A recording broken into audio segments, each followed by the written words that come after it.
Magandang umaga, ngayon po ay araw ng Huwebes, July 11, 2024 at update po muli sa lagay ng ating panahon. Ayon po sa Pag-asa, Intertropical Convergence Zone or ITCZ ang nakakaapekto ngayon sa Southern Luzon, Visayas at Mindanao.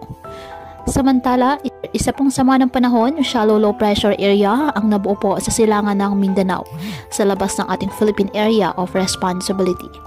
Ayon sa forecast, inaasang papasok ito ng ating PAR, posible ngayong araw at kikilos ito papalapit sa silangang bahagi ng Visayas at sa Mindanao sa mga susunod na araw.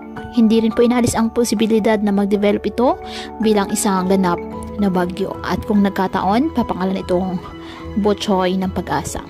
Ngayong araw, ang Mimaropa, Bicol Region, Western Visayas, Zamboanga Peninsula, BRMM, Sac-Sargent, Quezon, Batangas at Davao Occidental, asahan ang maulap na halangitan na may kalat-kalat na pag-ulan at thunderstorms dahil sa ITCZ.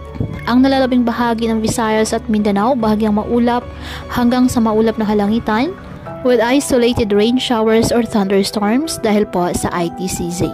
Ang nalalabing bahagi ng Luzon kasama ang Metro Manila, bahagyang maulap hanggang sa maulap na halangitan with isolated rain showers or thunderstorms dahil naman sa mga localized thunderstorms.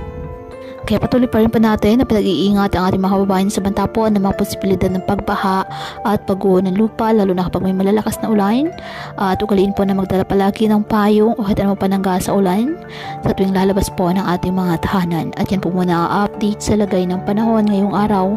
Muli patuloy po tayo na mag-ingat at palaging tandaan, God loves you. Stay safe and God bless.